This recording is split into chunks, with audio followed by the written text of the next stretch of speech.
What is up guys? Cambodia, Vietnam, and Singapore vlog tayo. Let's go! Currently, dito tayo ngayon guys sa Thailand kasi may layover tayo. Pero iba to guys hindi to yung Bangkok na na airport. Layover tayo dito ng 1 hour. So excited ka na ba? Di masyado. Pagod na ako agad. So yun pala guys, tulog kami mostly sa biyahe. Buti na lang bumili kami sa Mandawi foam nitong bagong namin. Sleeping neck pillow.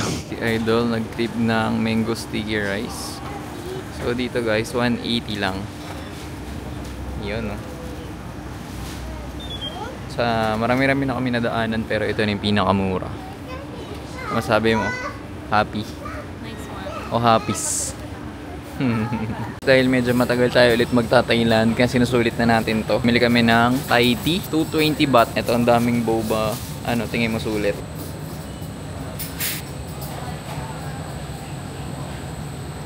Daming boba. Parang popping boba na walang pinapop. It was later helping your onboard home. Currently, dito tayo sa airport transfer. Ito guys, binok namin sa Klook. Gusto nyo maka-discount. Lagi ko dyan yung voucher ni Summer Dry. 10% yan. 5% lang pala, sobra. So, 1 hour na biyahe ito guys, papunta dun sa hotel namin. Time check nga. 4:15 na dito tayo guys sa tabing kalsada. Grabe, mukhang Pinas lang din dito.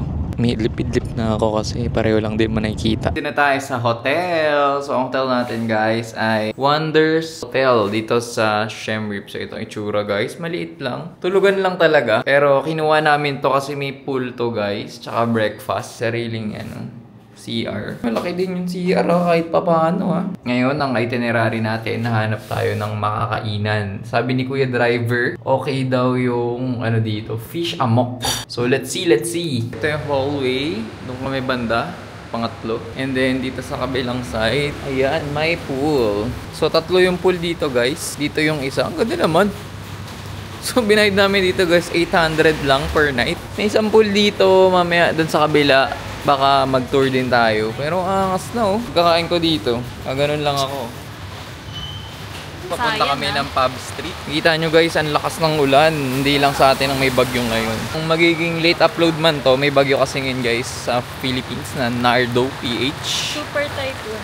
Sulfur typhoon daw yun. So yung mga kotse rin dito, angas Land Cruiser ba to? Oo. So Lexus NX 2000. May mga bitaw yung mga tao dito guys. Papunta tayo guys sa kainan. Gutom na ako. Nakakita kami ng kainan dito sa gilid. Karinderya. Parang turo-turo type sa atin. Ganito yung lagi namin hinahanap na kainan. So walang kumakain na mga foreigner dito. Kami lang. Ito order natin. Ito parang beef or pork. Beef yata. Ito fish. Ito yung sikat na fish amok. And then chicken na parang maxis daw. So ako guys, bumili ako ng tubig. Kasi syempre first day pa lang natin. Baka sumakit tiyan ko. Pero may free water. Ewan ko water to. Siya daw iinom, matibay daw siya. So una natin titikman guys yung fish amok. Sikat daw yung amok Para siyang curry. Pero local food daw to dito. So guys, katapos lang natin kumain.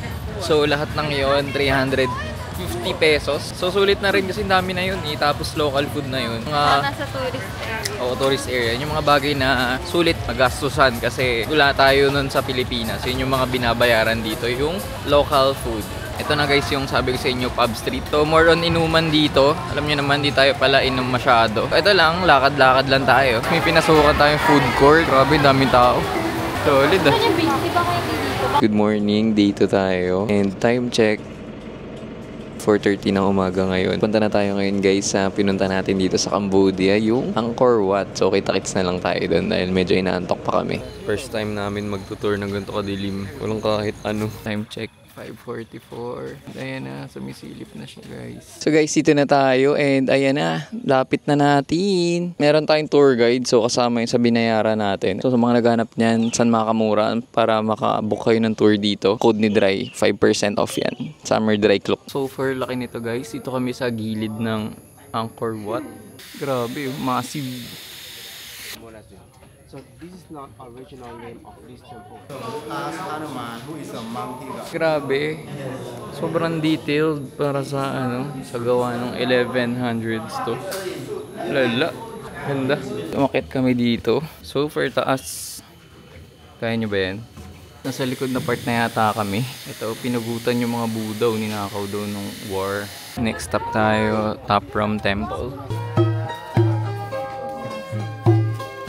Bakit sikat tong Tapram Temple? Dahil may mga temple na natubuan ng mga puno. Dito pala sinut yung Tomb Raider movie noong 2001. Grabe namang massive niyan. So kaya lumaki ng ganyan kasi 400 years daw to na napabayaan. Kaya ayan, nasira yung temple. Yun nga, kaya 400 years pala guys kasi nilipat yung capital sa Phnom Penh. Ang next puno natin ay ito, butas-butas. Agnas. Ano sabi mo? Ito guys, yan sa likod. Warak-warak na talaga. Bayon Temple. So, hindi to kasing laki guys nung sa Angkor Wat. Time check, 5:39. Grabe, ba't ganyan? Blurry. Nakatulog tayo guys. Baka umanap kami ngayon ng kakainan. Dito yung isang pool sa kabila. And then may restaurant dito. Pwede kayo kumain. We're currently here sa rooftop guys. Maganda yung view. Kaya lang, maliit lang yung pool. Kaya tsaka nakakapagod. Mukhang di tayo mag-swimming guys. Kasi masyadong malayo. E di sa baba kung nakita nyo naman, masyadong maraming tao. Panoorin nila kami dun habang kumakain sila. Baka lalo sila magutom. Prepare na tayo para sa biyahe natin pa Phnom Penh. So sa daan guys, nakakita kami ng food trip. Street food nila dito parang balot. $1, 4,000 reals. Oh, masarap ah. Dito kami ulit sa bilihan ng shake. $1 mango shake. Si ate kanina dun yung binila namin. Para siyang balot. Sobrang balot niya. Balot, Cambodia version. Sarap. Sulit siya guys kasi para siyang palabok. Pag nilagyan niya ng Sa paglalakad-lakad, dahil wala na kami magawa, meron ditong night market, Riverside Night Market. Tingnan natin ano makikita natin dito. Puro ano dito, souvenirs. Walang kainan, dun sa banda lang yung kainan. Unlike sa atin, ng food tripan dito, parang puro matamis. Fried ice cream, mga shake. Meron din yung mga waffle. Hindi kami makapag-food trip ng, alam mo yun, yung paggutom ka. Kasi pang dessert na yung mga nasa daan. Walang tusok-tusok man lang or ano ba yun, kwek-kwek. Pero yun, nakaisa kami kanina guys sa balot. Yun yung medyo rare finds yun, no? sarap, sulit. Kasi $1 lang. $1, dalawang balot, pero may gulay tsaka may pasta na. Noodles pala. Bumili tayo ng stocks natin kasi later 10 PM pupunta na tayo ng Phnom Penh. Nagbabalik tayo. Sa akin, fish na sobrang daming luya. Aray ko. Ito parang tosino. Magkano kaya to ngayon? Sana mga ano lang, 200 lang. Wala na kaming pera. Time check, 9:44 PM. Dito tayo ngayon guys sa terminal ng Giant Ibis. Dahil papunta tayo ng Phnom Penh, yung capital. Maaga kami nag-check out dun sa hotel guys. And tingnan nyo naman yung shirt nyo. Nakabili siya ng $1 shirt. Angas, may piso pa rin pala. Pero 60 pesos yan sa atin. Kamusta? Malambot. Hindi ka ba kinakamusta nung dating may-ari? Hindi. Brand niya, kukupas lang. Brand new pala. Dito na tayo sa sleeper bus. Perfect. Ito itsura sa loob. So, sobrang sikip lang guys. Para tayong nasa camping. Ano sabi mo? Saya ako nag-book na ito. Matutulog tayo dito. Papunta tayong Phnom Penh. Ang gising natin ay 4 AM na. 10:14. First time namin mag-sleeper bus. Tinalo pa yung pabagyo. It's 4:55. Dito tayo ngayon sa Phnom Penh Market. So, pagkagising namin, wala nang gising-gising nung Dito na tayo sa hotel natin. Ang pangalan nito ay Grand Elevation Hotel. Budget meal lang to guys. Kasi one night lang naman tayo dito. Umaga na 5 na eh. So, alas 6 na dyan ngayon sa Pinas. Okay na rin. Kasi may breakfast na around 700 pesos lang. Ay, hindi kasi intindi nung sa natin, Siem Reap. Pero papalag na. Ganda oh. Medyo makaluma lang din talaga to. Tsaka yung vibe dun sa reception. 9:34, nagising na kami. And meron tayong breakfast ngayon na libre. Buffet style siya. Ayan, marami-rami rin options. Okay na rin para sa free breakfast. Itong binayad lang namin dito around 800 lang per night. Dito na tayo sa Genocide Museum to guys. Unfortunately, walang tour guide. Audio only. $10 din to. Ito na, nakuha tayo ng earphone na may Oreo, pero parang wala pang Oreo. Ito na sa loob. Ang story kasi nito, dati mga 1970s yata yun, 1975. Basta anti-government nakasakop dito sa Cambodia. And then, lahat ng mga matatalino, businessman, scholar, genocide nila dito. So, mga 1 to 2 million yung namatay. And dito yung area yata. Nasa part 4 na tayo, dito sa loob ng building. Ay, bawal pala camera sa loob. Bawal daw camera, so hanggang dito lang. Dito daw tinotorture kasi dating classroom museum dito. Yan, medyo dark dito talaga guys. Kasi dito tinotorture yung mga Cambodian Khmers. Ganito yung dito, cell, bricks. Top si Idol. Dito kinukulong yung iba. Okay na, tara na. Diba classroom na classroom ang vibes niya. Ayan, may barbed wire pa, hindi pa tinatanggal. And then sa labas may memorial tapat ng classroom. Dito sa last room, dito yung mga bungo. Medyo dark to guys, dito yung mga buto nila. Tapos na natin ikutin, 32 na stops yun. And grabe, sobrang dark talaga ng museum na to. Maganda rin kung mapupunta kayo dito guys sa Cambodia. Daanan nyo kasi nga okay din maging eye-opener to at para maging socially aware kayo na may ganitong nangyari. Kahit malayo to sa atin. Solid yung mga nabuhay dito guys. Salute sa kanila, talagang makatibay sila. Or puntahan natin next sa... Doon sila killing field, doon sila in-execute. So medyo malayo yun, baka kumain muna tayo. Nagutom na ako, nauuhaw. So guys, dito na tayo sa Chong Ek Genocidal Center. So dito guys, sila yung nagdidig ng grave nila. Bawal pa rin dito guys yung mga medyo revealing. Kaya si Idol, umulit lang ng damit niya. Galing sa day 1 outfit. Plana kasi siyang damit. Bili na tayo ng ticket, $6. Meron na naman tayong ganito. Earphone na naman, performative meal na naman ako. Ito yung mass grave. 450 victims daw ang namatay dito. Nilibing pala. Grabe. Ito yung memorial. May mga bungo sa loob. Naka-store. So, hindi na kami papasok kasi parang may bayad yung pagbili ng flower. Hindi naman required. Pero yan. Ewan ko kung makikita nyo. Puro bungo dyan, guys. 17 floors na puro mga bungs. Grabe, diba? So, guys, tapos na tayo mag-tour. Ngayon na tayo. Nasa tuktok na tayo. Baka kumain muna kami, guys, sa David's Noodles. Ano masabi mo dun sa Genocide Museum? Ay, sa Killing Fields pala. Sa Killing Fields, okay naman. Pero mas eerie kasi, parang nandun pa yung vibe nila. Natakot siya, so magpapagpag kami. Change of plan tayo. Ayaw na ni Idol ng Noodle House. Ganap na kami ng KFC or McDo. Ito kami guys, napadaan kami sa National Museum. Ganda, solid ah. So guys, napa-KFC na lang kami kasi walang makainan ng card. So kahit dito ayaw nila ng card. Ano yan? Wala kaming card payment dito pero nagawa ng paraan ni Idol. So ngayon nakapagbayad pa rin ng card. 427, ngayon pa lang kami kakain. Royal Palace Guard and Silver Pagoda. Kaya lang wala eh. Kami nakapasok. We are too late. Pero parang dito hindi ito yung main. Doon pa yung main. Mas ito.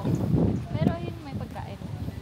Si pagkain. Ito na yung legit na Royal Palace. Hindi namin makita. And then may park dito. Ano to? Lonita. Parang Lonita nila dito. So guys, time check 7:29. Ayan, nagpahinga lang tayo saglit sa hotel. And dito na tayo sa Phnom Penh Night Market. So medyo malayo to. Mga 5 minutes away sa hotel. Pag naka-tuk-tuk, baka humanap tayo guys ng kakainan. Dinner. Last kain natin dito sa Cambodia. Because tomorrow, punta na tayo ng Ho Chi Minh. Let's go! Mas ganito yung street food dito. Bili ka dun sa Gedli. And then dito yung kainan sa sahig. Para ka nagpipiknik. Agnas, grabe. Meron dito mga street food. Noodles naman para maiba. Beef noodles na lang. $2.5. So guys, ito na yung order natin. Mukhang kompleto naman So guys, tikman natin tong Cambodian noodles. Diba? Same na same. Parang suka ang kanilang Masarap siya. Pero masarap. Hindi yan mahilig sa noodles guys, pero nasarapan siya doon. Nagbabalik tayo 4:30 in the morning. And then punta na tayo guys sa Ho Chi Minh. Excited ka na ba? Pangatlong country na tayo sa trip na to. Unlike dun sa papunta natin sa Phnom Penh dito, lang tayo. Reclining lang. So pinakadulo tayo. Pero ang advantage nun guys, ayan. Only recline tayo. So para rin tayo naka-sleeper. Picture tayo. Agnes. Dito na tayo sa burger ng Cambodia and Vietnam. Katatapos lang namin magpatatak dito ng sa immigration departure. So may isa pa doon, border naman ang Vietnam. Yung kami magpapa-immigration, tatak, tsaka scan ang gamit. Kabilang border ng Vietnam naman, ito ang itsura ng mga local houses dito. Parang Pinas din. Guys, dito na tayo sa Ho Chi Minh, Vietnam. It's our official 10th country nga guys. Yes, nakakasampu na tayo. So ilan pa? 198, diba? So meron pa tayo 188 countries. Nakapag-withdraw na kami dyan sa TP Bank. Dumating kami dito guys, around 12 na. Kaya lang, kaproblema dun sa hotel. Tinatry tayong scamin guys na pinalipat kami sa kabilang hotel kasi daw sira daw yung aircon, wala daw room. Pero syempre hindi kami pumayag dahil ang ate nyo ay palaban. Napalaban siya dun sa mga Vietnamese. So nagkaroon ng Vietnam War ng mabilisan. The fastest Vietnam War. So anong nangyari, pinastay pa rin kami pero Hindi naman ako bad. Nakasmile pa rin ako. nakasmile pa rin naman daw siya. Pero yun, di sila nanalo sa gusto nila na palipating kami ng hotel. Imbis na deluxe double room yung binigay sa amin, ginawang deluxe twin room. Magkaiwalay kami. Kaiwalay kami. So, mamaya papakita ko sa inyo yung room natin. Ngayon, maghahanap muna kami ng banh mi o pho or kape. Sa gutom na kami. Huling kain namin guys. Kagabi pa. Ano ba yun kinain natin? Yun, sa night market. Kung napanood nyo kanina. Order kami ng banh mi dito sa Banh Mi Ho Minh Mua. So, yan. Ang laki. Kano yun? 160. Hindi ko na na-vlog. Pero naubos na namin. Grabe. Sarap. Next natin ay itong Kong Cafe. And nag-grab kami papunta dito dahil medyo malayo. And dumiretso kami dito guys sa Now Nuts.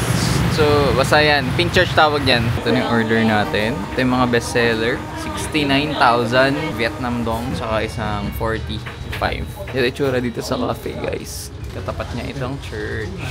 Ito na yung Pink Church. And tapos na kami mag-picture-picture. Talagang ito na yung picturean kasi pag may dumadaan dito, dito sila tumitigil and dito nagpipicture. Meron siyang mga nakasama sa likod niya. Ako yan, Sobrang busy no street. So ngayon guys, papupunta tayo sa bilihan ng hanap tayo, baka makita tayo ng murang sapatos. Let's go! So guys, dito na tayo sa bilihan. Hindi na ako magbibideo sa loob, baka bawal eh. Pero yan, check natin kung makakabili tayo ng shoes. Bibili tayo yung 2 pairs. Next up natin, pho, pasture. Tikman natin, unang pho dito sa Vietnam. Order siya, ang tawag dyan? Pho na beef brisket. So, ako, ito lang, sugar cane lang. Busog na ako eh. So idol na lang, food trip malala. Dinner tayo ngayon guys. Medyo late na lang kasi dami natin kinain kanina. And nakita lang namin to, parang ano to, small karinderya nila nanay or tatay. Medyo matanda na sila. So alam niyo na ibig sabihin nun, masarap dito. So ano, masarap ba? Binili lang namin guys, string roll, fresh string roll, tsaka pancake. Baka dito na natin muna i-wrap yung vlog natin for tonight. Tomorrow na lang ulit. Punta tayo sa Cu Chi Tunnel. Guys, it's 7:24, day 2. Dito tayo ngayon guys, 7-Eleven. At bumili kami guys ng breakfast namin dahil pupunta kami ng Cu Chi Tunnel. Chinelas tayo dahil maputik daw. Ayoko maputikan yung sapatos. Idol din nagchinelas na lang kahit nagsusugat na siya. Called champa. Yeah, from the 10th century. Dito na tayo sa first stop. This is eggshell powder. It looks like sand. So guys, dito tayo sa handicraft. So dito guys yung mga gumagawa, tsaka mga workers nila. Yung mga tinamaan ng mga gas attack nung Vietnam War. So may kagagawa nun mga US talaga. Sila yung mga artist. Dito na tayo sa Cu Chi Tunnel na to. Dito yung iba nilang mga airplane at may mga artillery rin doon. Naka-helicopter. Ito na yung helicopter and airplane sa medyo malapit. Yun yung tank. So ayun na, kami na lang inaantay. Dito yung mga ancient mga barrels. Uncle Ho Chi Minh. This look like a termite mound. Yeah, it's meant to look like a termite mound. So the enemy Isa to sa mga traps tried guys. to go there. Oh, yeah. So he disappeared behind. Medical bunker. And then dito kami pumasok sa loob. Wala kasing flash tong Osmo. So guys, papasok tayo ulit sa meeting bunker. Huwag lang madulas. Ito guys, pasok tayo. Mas maliit to Medyo mas maliit ng slide. So ito. Ito tayo guys.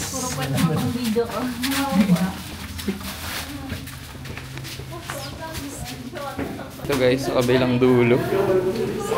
Shit, daming tao. May free kasaba guys. Soil.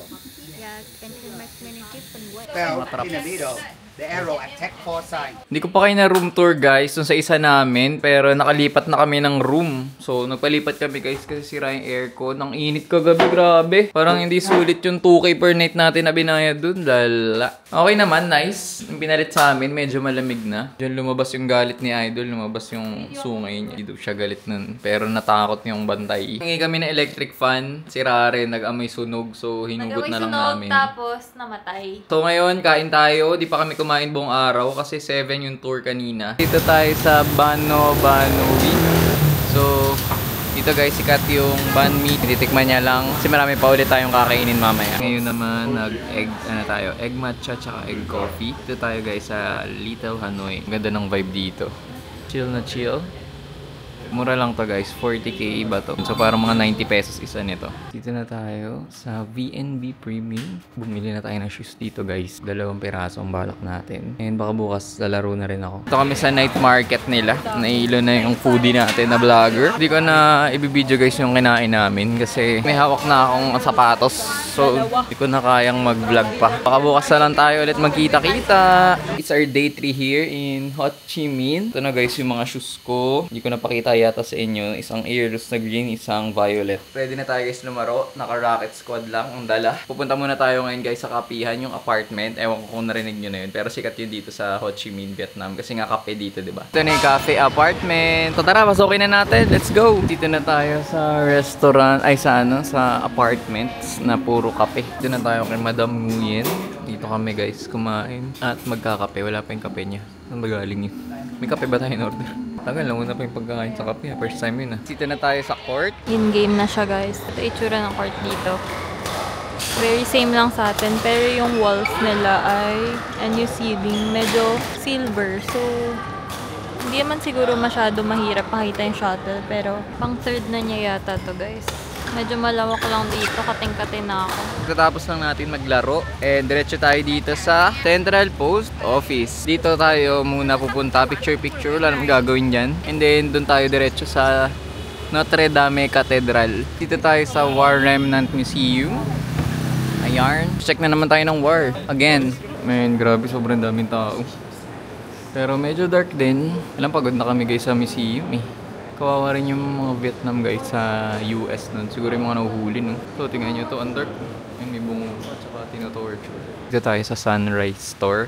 Flagship store ng si Idol. Bumili ng napakaraming shirt. At ako bumili ako ng string. X-Blot 65. Nadaanan lang namin to guys. Hanap kami ng kainan ulit after nito. Yo, what is up guys? Dito na tayo ngayon sa airport. 4th day na ba? 4th day dito sa Vietnam pero time check ngayon 5 AM. Waiting kami ngayon guys dito sa counter. Actually mga magsi-6 na pala. Pupunta kasi kami ngayon guys sa Singapore. Meron tayong layover doon na 13 hours. Susulitin na natin, mag-ikot-ikot na tayo doon. Tsaka hindi rin naman ganun ka-okay kasi mag-ano doon sobrang mahal. Mahal daw yung mga kailangan mo mag-budget doon. So habang may layover, ito talaga pinili namin para ma-checkan, para mabisita na rin yung Singapore. And then balik na lang tayo kapag pag mag-Universal Studio na. Kita-kits na lang guys sa lounge. Doon ako pinaka-excited. Ano kayang pagkain nila dito sa Ho Chi Minh? Rose Lounge. Ganda itsura dito.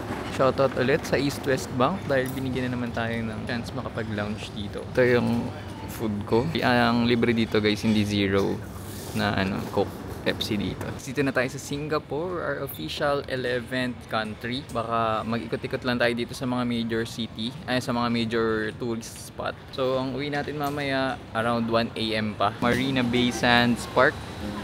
Ting Merlion na sikat. Marami nakanganga. Mukhang ako rin mamaya, nganganga ako dyan. And then, ito yung hotel nila. Marami nagpapapicture. Hotel nga ba yun? Basta building na yan. Sobrang init dito. Grabe, pawisan tayo malala. Medyo inaantok tayo. Hanap tayong kape. 1 or 2 na coffee ang kailangan natin ngayon. So guys, background na natin yung Lion Park. Merlion pala. Malayo-layo yung nilakad dami ni Idol. 2.3 kilometers sa initan dito sa Singapore. Para daw makapag-explore kami at kapag lakad-lakad. So ngayon dito tayo sa Super Tree Grove. Ito yung massive na Tree Grove. Angas, diba? Ito isa sa mga pinupuntahan dito sa Singapore. Tayo sa Hawker City. Hawker Center pala. Dito lang pinakamura daw yung mga food dito sa Singapore. So, dito ang takbuhan ng mga budget meal. Tingnan natin ano mabibili natin. Budget natin, max 300. Tingin mo, o 500. Kasi mamaya, uwi na rin tayo eh. So, pwede rin tayong gumastos ng slight. Order ko, hindi ko alam tawag. Kay Idol, hindi ko rin alam. Ano ba yan? Satay? Hainanese chicken. Ito nasa, nasi lemak. Nasi lemak. Eh, magkakamay yata tayo dito ah. May kutsara tinidor. Yun lang. Bumili rin tayo namin guys. Isang coffee.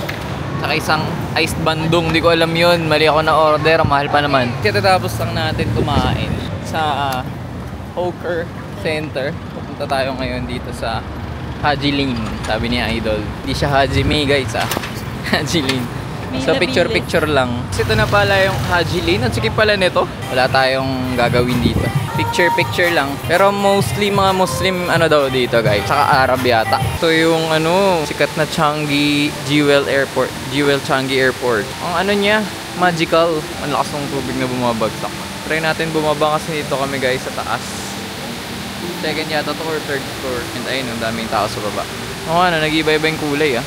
Second lounge natin for the day. Dito tayo sa Plaza Premium Lounge. Dito tayo guys sa Singapore. So flight natin ay 1. Time check ngayon 10:30. Papalipas lang tayo dito ng gabi natin. Na mukhang ito na rin yung outro natin guys kasi antok na ako. Baka hindi na ako makapag-outro mamaya. Thank you guys sa pagsama sa amin sa trip na to. And see you on the next one. Sana makasama ko pa kayo ulit. Bye!